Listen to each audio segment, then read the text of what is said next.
The former economic freedom fighters, a member of parliament, Dr. Mbuyiseni Ndlozi, has ignited political discussions following his recent remarks about South Africa's leadership.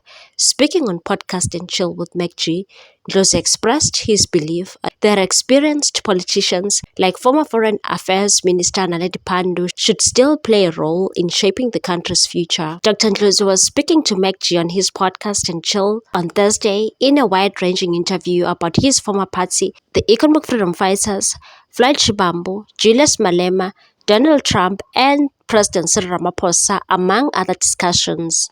Ndlozi resigned from the EFF last week, saying he has shifted his focus away from party politics after months of introspection. Ndlozi said South Africa will continue to have coalition situation in the country if it does not hold on to its experienced politicians. And said, look, you are going to have a coalition situation. You are definitely going to have people not getting a majority. I wonder if there is enough political gravitas, maturity, and political soundness to revive or recycle people like Naledi Pandor. I think we let go too early of Umama Pandor. I think there is still a lot that she could give even in 2029. MacG also asked him about who would be the best candidate for president of the country in 2029.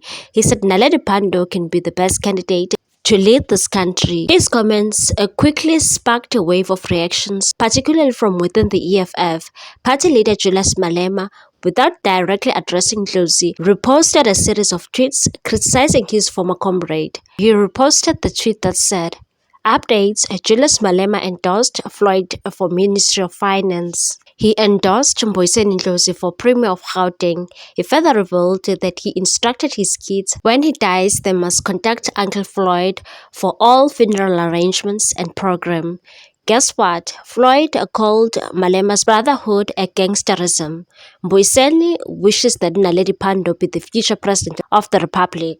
I want Julius to never allow these people closer to his life and his family. I don't care who says what. Another tweet that he reposted said, Dr. Ndlozi is seeking public sympathy to ease the guilt he feels. He remained silent when his organization needed him the most, but now suddenly he has found his voice and something to say. Another one also said Mbuyiseni Ndlozi is soft launching himself using the gullible EFF followers.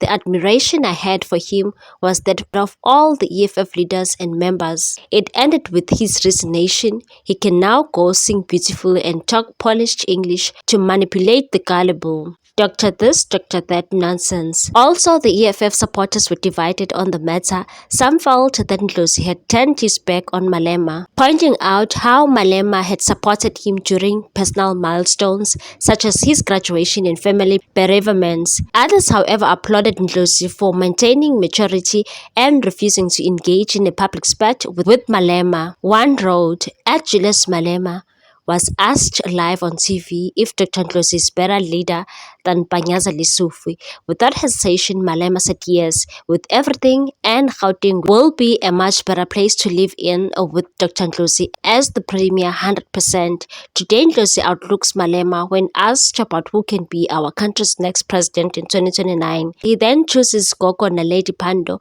whom defended corruption in parliament, and somehow he wants us to take him serious.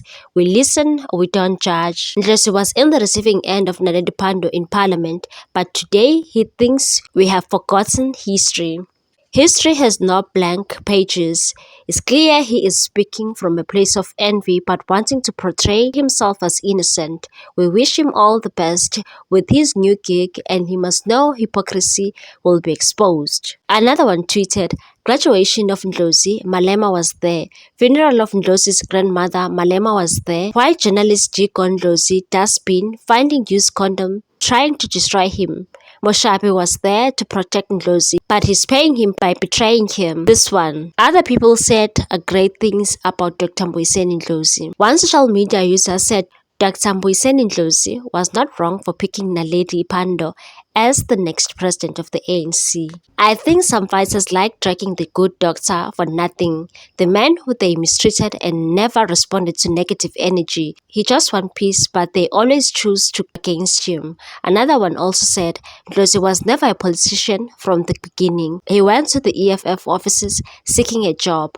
Malema told Kenny that he wanted to transform this young man into a politician. However, when Dlozi started gaining popularity, Julius Malema became jealous and sabotaged his political career. One of the discussions was Dlozi's departure from the EFF and the internal tensions that led to it. He confirmed that his exit was tied to his opposition to the party's alignment with former President Jacob Zuma's Umkhonto weSizwe party. Dlozi also spoke about how President Cyril Ramaphosa is handling the tense situation with the US government and Israel, and said, I could have never guessed that there will be a situation in which President Ramaphosa sounds like Robert Mugabe. Wow, that means we may have to not stick to one-dimensional reading of him. Maybe there is much more complexity to him. There's no white monopoly capital that could confront Donald Trump and the European American establishment like that. Ndlozi said he does not believe that Ramaphosa is a white puppet, and said the Palestinian question, the presidents before Ramaphosa will take the two-state solution, that the Israelis and the Palestinians must coexist. President Thabo Mbeki took it a step further at the time when Hamas won the Gaza elections.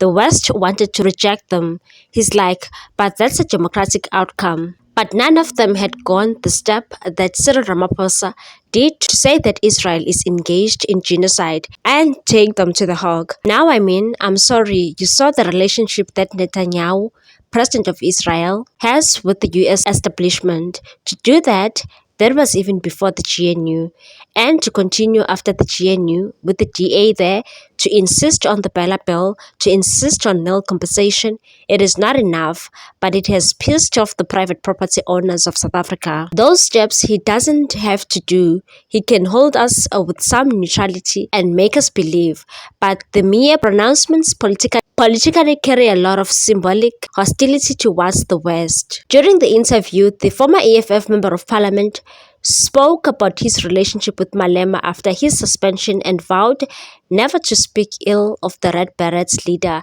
and said, I spoke to him on the 11th of November when they were handing out suspension letter. I have refused the invite to make those political disagreements personal because it wouldn't be difficult to do politics in terms of the other person. Progressive revolutions are a high calling that stem from place of love.